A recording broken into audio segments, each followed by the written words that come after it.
Le soleil de midi brûlait ma nuque tandis que j'ajustais la sangle de mon sac à dos, rempli de boutons de roses artificiels.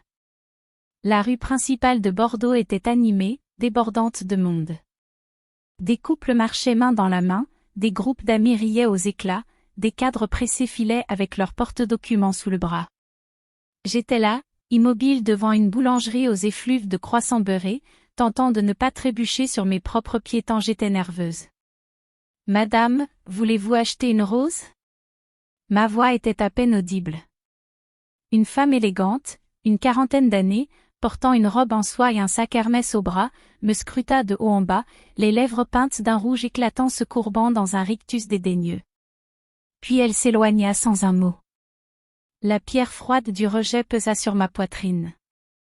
J'avais déjà perdu le compte des fois où j'avais répété cette phrase depuis le matin.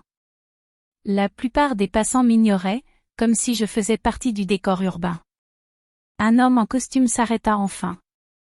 Un frisson d'espoir me parcourut, mais sa voix brisa mon illusion. « Désolé, je n'ai pas de monnaie, mademoiselle. » Mes joues s'enflammèrent. J'étais là, en train de travailler. Et c'est alors que je l'ai vu. Il est apparu comme amené par le vent, comme un élément étranger à la scène qui se déroulait devant moi. Une chemise bleu ciel, légèrement déboutonnée au col, des manches retroussées dévoilant des avant-bras hâlés, des cheveux châtains décoiffés avec cette négligence qui semblait intentionnelle. Il s'arrêta à quelques pas de moi, me fixant avec un intérêt qui n'avait ni pitié ni jugement. « Combien ?» demanda-t-il en désignant la rose dans ma main. « 5 €. J'ai tenté de masquer le tremblement de ma voix. Il sortit un billet de sa poche et tendit la main. Nos doigts se frôlèrent. Un frisson me parcourut la colonne vertébrale. Je n'ai même pas de petit ami. Il lâcha cette phrase en riant doucement, un rire grave et chaleureux qui résonna en moi plus que je ne voulais l'admettre. Alors pourquoi l'acheter ? Demandai-je timidement. Il haussa les épaules. Je crois que tu avais besoin d'une vente pour te redonner courage. Et il avait raison. Pendant un instant, le poids de la journée s'allégea. Un silence étrange s'installa entre nous, un de ces instants suspendus où le monde entier semble figé. Derrière moi, le parfum du pain chaud et du café s'entremêlait au boisé subtil de son parfum. « Merci. » murmurai-je, baissant les yeux pour cacher mes joues empourprées. « De rien. Comment tu t'appelles ?» Mon cœur se figea. « Léa. Et toi ? » Bastien. Il tendit la main. J'hésitai un instant avant de la serrer, sentant la chaleur ferme de sa paume. « Enchanté, Léa. » Il observa mon sac plein de roses et sourit en coin. « Je vais en prendre une autre. » On ne sait jamais, un geste peut illuminer la journée de quelqu'un. Je n'ai pas compris ce qu'il voulait dire sur le moment. J'ai seulement su qu'en le regardant s'éloigner, sa silhouette se fondant parmi les passants, ma main tremblait encore autour de ma pancarte. Les jours suivants furent longs. Je revenais au même endroit, à la même heure, espérant, sans vouloir l'admettre, le revoir. Mais Bastien ne revint pas. Jusqu'à ce jeudi-là. Alors que j'avais déjà renoncé à attendre, il apparut enfin, cette fois plus détendu, les mains dans les poches de son jean, le regard pétillant. Il jeta un œil à ma nouvelle pancarte, où j'avais inscrit « Bouton de rose 5 € pièce ». « Tu es devenue une vraie femme d'affaires, dis-moi. » J'ai rougi, mais je suis restée fière. J'essaie juste d'améliorer mes ventes. Et ça marche ? Depuis qu'un certain client m'a acheté 2 roses, oui. Il éclata de rire, un son qui glissa sur ma peau comme une caresse. Alors, que dirais-tu si j'en achetais une autre, juste pour garder la moyenne élevée ? Je pris le billet qu'il me tendait, mais il pointa la boulangerie du Menton. Tu connais le secret de cet endroit ? Je haussai un sourcil. Ils font 1 000 chaque aux pralinés et noisettes à tomber par terre. J'y vais souvent entre 2 projets. Je suis architecte, mon bureau est juste à côté. Il montra un immeuble vitré un peu plus loin. Mais aujourd'hui... Il laissa planer une pause, son sourire espiègle se dessinant lentement. Aujourd'hui, je suis en repos. Ça te dit de venir goûter ce fameux milkshake avec moi? J'ai jeté un coup d'œil à mon sac encore rempli de boutons de rose, puis à l'horloge d'un lampadaire. Midi approchait. Il vit mon hésitation. Tu t'inquiètes pour les ventes? Oui. D'un geste rapide, il sortit un billet plus gros et me le tendit. Va commander 2 milkshakes. Un pour toi, un pour moi. Et quand tu reviendras, je t'achèterai 3 roses en plus. C'est presque un pot de vin. Riais-je. Disons que c'est un investissement dans la productivité. Il me fit un clin d'œil, reculant les mains en l'air. Allez, file. Sans trop comprendre comment, je me retrouvai assise à une petite table en terrasse, attendant les milkshakes pendant que Bastien prenait ma place sur le trottoir. Et à ma plus grande surprise, je le vis imiter mes gestes, exagérant ses offres avec une assurance naturelle que je n'avais jamais eue. Une femme s'arrêta, éclata de rire à quelque chose qu'il disait et acheta 2 roses. Quand je revins, Bastien était en train de raconter une histoire animée à un groupe d'étudiants qui riaient et prenaient des photos avec lui. Et, chef d'entreprise, lança-t-il en levant les bras, une poignée de billets en main. On dirait que c'est ton jour de chance. Mon jour de chance? Répliquai-je en arquant un sourcil, lui tendant son milkshake. Il attrapa le gobelet avec un sourire en coin. Bien sûr. Tu as trouvé un vendeur temporaire diablement efficace. Nos regards se croisèrent. Il y avait une étincelle dans l'air, une tension délicieuse, suspendue comme une note de musique. Tu reviendras demain? Demandai-je, tentant de masquer mon impatience. Il fit semblant de réfléchir, se grattant le menton. Seulement si tu acceptes de reprendre un milkshake avec moi. J'acquiesçai, un sourire timide aux lèvres, sans me douter que le lendemain, une averse allait tout bouleverser. Le lendemain matin, le ciel était couvert de nuages menaçants. Un vent humide balayait la ville, portant l'odeur de la Garonne et des marrons chauds vendus à l'angle de la rue Sainte-Catherine. J'avais attaché mon capuchon et installé mes boutons de rose sur un morceau de tissu à carreaux. Je n'arrêtais pas de penser aux yeux de Bastien, à ce regard malicieux qu'il m'avait lancé en promettant de revenir. Mais l'horloge du beffroi marquait déjà 11h30, et il n'y avait toujours aucun signe de lui. Il a sûrement mieux à faire, murmurai-je en ajustant ma pancarte. Puis, soudainement, une silhouette familière apparut au bout de la rue, avançant d'un pas rapide. Bastien. Désolé du retard. Lança-t-il en arrivant à ma hauteur, essoufflé. Avant que je puisse répondre, un coup de tonnerre retentit et une pluie soudaine s'abattit sur la ville. Les passants se dispersèrent, cherchant refuge sous les marquises et dans les boutiques. Bastien pesta doucement, puis, dans un mouvement rapide et naturel, il attrapa ma main.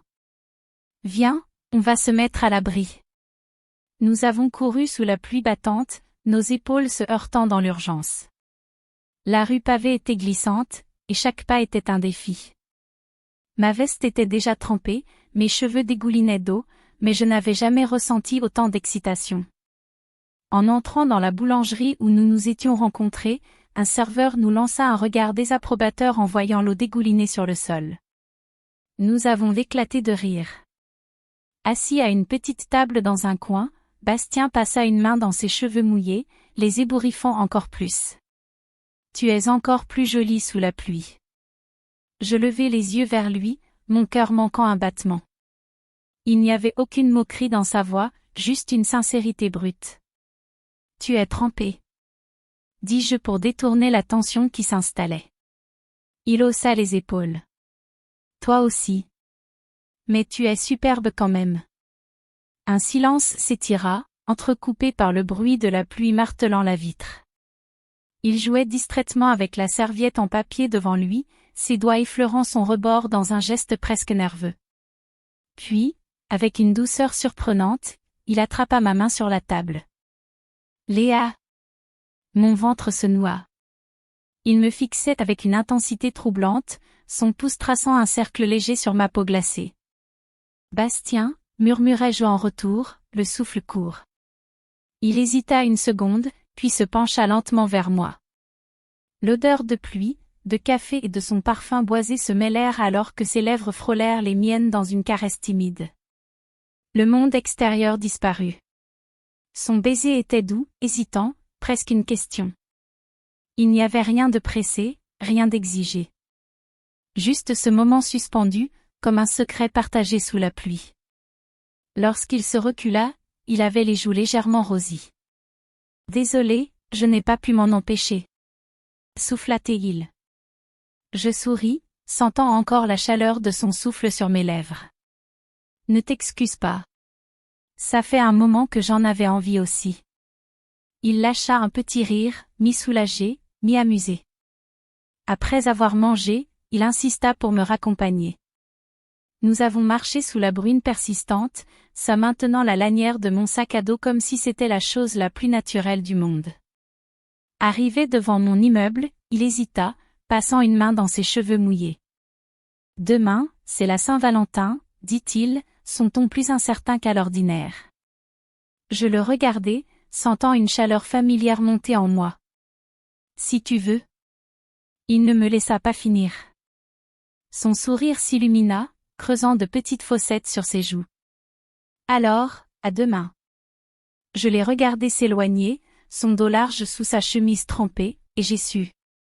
Quelque chose était en train de naître, et c'était bien plus réel que tous les films romantiques que j'avais vus. Le matin de la Saint-Valentin, le soleil doré perçait enfin à travers les nuages, faisant scintiller les flaques laissées par la pluie de la veille. J'avais pris soin de choisir une tenue qui me ressemblait, une robe fleurie légère, associée à des baskets blanches pour le confort. Mon cœur battait un peu trop vite lorsque j'ai reçu son message. « Aujourd'hui, tu ne travailles pas. Aujourd'hui, tu es ma seule invitée. » Un sourire étira mes lèvres malgré moi. À l'heure convenue, je retrouvai Bastien à l'entrée du centre commercial. Il était vêtu différemment de d'habitude, un jean délavé, un simple t-shirt blanc et une casquette qui cachait en partie ses cheveux rebelles. Il semblait plus jeune, plus insouciant. Prête pour une virée dans les lieux les plus kitsch de la ville ? Lança-t-il avec un sourire espiègle, attrapant ma main comme si c'était la chose la plus naturelle au monde. Notre journée fut un enchaînement de découvertes improbables. Dans une boutique de décoration, il insista pour me montrer des lampes, qui iraient parfaitement avec tes yeux. Dans une pâtisserie, nous avons partagé un cupcake au glaçage turquoise aussi sucré que ridicule. « Regarde, il est de la même couleur que tes ongles, » fit-il en pointant mes doigts. J'ai éclaté de rire. Tout était léger, évident. Dans une librairie, il me surprit en m'achetant un roman que j'avais mentionné en passant. Une rose ne suffisait pas, il te fallait aussi des mots. Souffla-t-il en me le tendant. Je serrai le livre contre moi, troublé par son attention. Au cinéma, nous avons regardé une comédie romantique. Mais j'étais bien plus distraite par la chaleur de son bras collé au mien. À la scène du baiser final sous la tour Eiffel, il chercha ma main et entrelaça ses doigts aux miens. « Tu crois que ça arrive dans la vraie vie ? » murmura-t-il, le regard fixé sur l'écran. « Peut-être. » Mon souffle s'était fait court. Et puis, soudain, alors que le film touchait à sa fin, il me souffla à l'oreille. « Tu veux t'échapper d'ici ? » Je n'ai pas eu besoin de répondre. Nous nous sommes éclipsés dans l'obscurité de la salle, riant comme deux adolescents en cavale. Dans un couloir désert du centre commercial, il me plaqua doucement contre un mur. « Léa !» Son regard était brûlant, comme s'il luttait contre une envie trop forte. Puis il m'embrassa. Ce n'était plus le baiser hésitant sous la pluie. C'était un baiser plus profond, plus affamé, plus vrai. Ses mains encadraient mon visage avec une douceur infinie, tandis que son corps se pressait imperceptiblement contre le mien. Mon cœur battait à tout rompre. Ses doigts effleurèrent la ligne de ma mâchoire, glissèrent sur mon cou. Un frisson électrique parcourut ma colonne. Puis il s'écarta, le souffle court, les yeux sombres. Je t'ai peut-être un peu trop entraîné dans mon plan diabolique. Murmura-t-il en riant doucement. Je secouai la tête, incapable de parler. Viens avec moi. Il y a un endroit que je veux te montrer. Son appartement se trouvait à quelques minutes de marche. C'était un dernier étage, un duplex aux grandes fenêtres offrant une vue sur la ville. Des plantes ornaient chaque coin, des croquis d'architecture recouvraient un mur entier. Mais ce qui attira mon attention fut ce petit bouton de rose, posé avec soin sur une table en bois brut. Celui-ci, je ne pouvais pas le jeter. Souffla-t-il derrière moi? Je tournai la tête vers lui, troublé. Il était plus proche que je ne le pensais. Son souffle effleurait ma peau. Je vais faire du café. Tu veux du sucre? Je secouai doucement la tête. Quelques minutes plus tard, nous étions assis sur son canapé, une tasse chaude entre les mains. Son bras effleurait le mien. Je me penchai légèrement. Il suivit mon mouvement, son regard fixé sur mes lèvres. Ce fut lui qui brisa la distance cette fois-ci, m'attirant lentement contre lui. Nos corps s'accordaient avec une harmonie naturelle. Il m'embrassa d'abord avec retenue, puis avec une ferveur croissante. Et dans cette nuit tombante, avec le goût du café sur nos langues, je sus que j'étais déjà perdu. Ce n'est pas une bague, murmura-t-il en me tendant le bouton de rose. Mais c'est ma promesse d'essayer d'être heureux avec toi. Je serrai le petit bouton contre mon cœur, incapable de répondre. À l'extérieur, Bordeaux continuait de vivre, mais nous étions ailleurs. Perdus l'un dans l'autre. Le lendemain matin, la ville s'éveillait doucement sous un ciel pâle, tandis que Bordeaux reprenait son rythme effréné. Je marchais d'un pas léger, encore bercé par les souvenirs de la veille. Le goût de ses lèvres, la chaleur de son corps, la manière dont ses doigts avaient effleuré ma peau. Tout semblait flotter en moi comme un rêve dont je ne voulais pas me réveiller. Lorsque j'arrivai sur la place du Grand Théâtre, Bastien était déjà là, appuyé contre une colonne, un café à la main, l'air détendu. « Tu es en retard. » dit-il avec un sourire en coin. « Ou alors tu es juste trop en avance. » répliquai-je en haussant un sourcil. Il tendit un gobelet vers moi. J'ai pris ton café, sans sucre. Je sentis un frisson me traverser.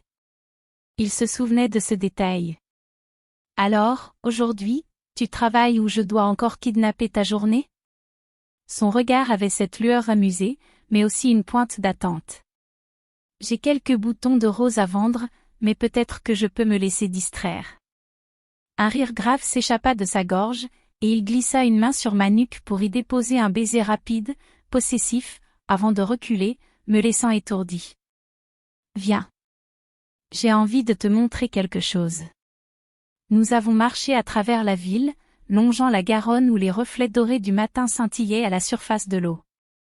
Il m'emmena dans un quartier que je connaissais mal, un endroit où les rues pavées étaient plus étroites, où le bruit du centre semblait lointain. C'est ici que j'ai grandi, dit-il en s'arrêtant devant un immeuble ancien au balcon forgé. Là-haut, au dernier étage. Je le regardai, intrigué. Tu es nostalgique? Il haussa les épaules. Disons que parfois, j'aime me rappeler d'où je viens. Son ton était plus grave que d'habitude. Comme s'il me livrait un fragment de lui qu'il ne montrait à personne d'autre. J'effleurai ses doigts et il les serra doucement entre les siens. Nous avons continué notre balade, jusqu'à ce qu'il s'arrête soudainement devant une boutique de lingerie. Et si on jouait? Lança-t-il, un sourire malicieux aux lèvres. Jouer à quoi? Tu entres, tu choisis ce que tu veux, et tu me laisses deviner ce que c'est quand on se retrouvera chez moi. Je haussai un sourcil, mi-surprise, mi-amusé. Tu es incorrigible. Et tu adores ça. Je mordillai ma lèvre, l'excitation mêlée à la gêne. Puis, dans un élan d'audace, je poussai la porte du magasin. Derrière moi, Bastien attendait, les mains dans les poches, un sourire au coin des lèvres. Quelques heures plus tard, chez lui. La lumière tamisée projetait des ombres sur les murs remplis de croquis. Le vin rouge dans nos verres laissait des traces délicates en s'évaporant lentement. Alors? Murmura-t-il en s'asseyant près de moi. Dis-moi au moins la couleur. Je fis semblant d'hésiter. Noir. Il haussa un sourcil, approchant lentement son visage du mien. Dentelle ou satin? Ma respiration se bloqua. Ses doigts glissèrent le long de mon bras nu, une caresse à peine perceptible, brûlante malgré la douceur. Tu vas devoir deviner. Soufflai-je, mon souffle se mêlant au sien. Son sourire s'élargit. Je compte bien le faire. La nuit se prolongea en murmures et en provocations, en regards brûlants et en frissons. Et quelque part entre un baiser volé et un éclat de rire étouffé, je sus que j'étais tombé bien plus profondément que je ne l'aurais voulu. Le matin suivant, la lumière pâle de Bordeaux filtrait à travers les rideaux fins de l'appartement de Bastien. J'étais allongé sur le canapé, encore enveloppé par la chaleur de la nuit passée, un sourire flottant sur mes lèvres. Bastien dormait toujours, sa respiration lente et profonde. Une mèche de cheveux tombait sur son front, et je résistais à l'envie de la repousser du bout des doigts. Au lieu de cela, je me levai doucement et me dirigeai vers la cuisine. Un café. Il se réveillerait sûrement en sentant l'odeur du café fraîchement préparé. Mais alors que je versais le liquide brûlant dans les tasses, une vibration attira mon attention. Son téléphone. L'écran s'illumina brièvement. Un message inconnu.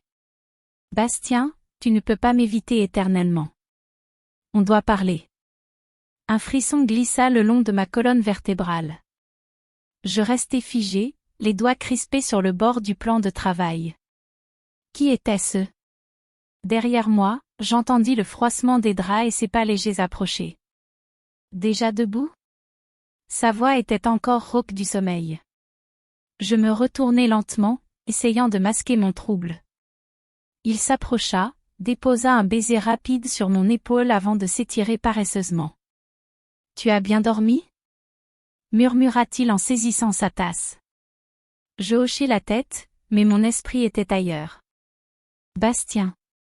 Je marquai une pause, incertaine de la manière dont je devais poser la question. Qui t'a écrit ce matin? Son sourire s'effaça légèrement. Il posa sa tasse avec soin, et pendant une fraction de seconde, quelque chose passa dans son regard. Ce n'est rien, dit-il en haussant les épaules. Vraiment? Il soupira, passant une main dans ses cheveux décoiffés.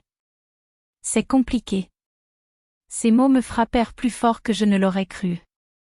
J'avais le goût amer du doute sur la langue. Tu me caches quelque chose? Il sembla hésiter, comme s'il cherchait les bons mots, puis il attrapa mes mains, les serrant doucement. Léa, ce que je ressens pour toi est réel. Ma poitrine se serra. Mais, soufflai-je. Il ferma brièvement les yeux avant de les rouvrir, une ombre dans son regard. Mais j'ai encore des choses à régler avant d'aller plus loin avec toi. Un silence pesant s'installa entre nous. Je voulais lui faire confiance. Vraiment. Mais une partie de moi savait que les histoires trop belles ne restaient jamais intactes longtemps. Je ne veux pas être un jeu, Bastien. Il me regarda avec une intensité qui me troubla. Tu es tout sauf ça. Il se pencha doucement, capturant mes lèvres dans un baiser lent, presque désespéré. Et malgré mon trouble, malgré les questions qui tournaient en boucle dans ma tête, je me laissai faire. Je voulais croire en nous. Mais quelque chose me disait que ce n'était que le début d'une histoire plus complexe que je ne l'avais imaginée. Et qu'avant de toucher le bonheur, il nous faudrait traverser bien plus d'ombres que prévu.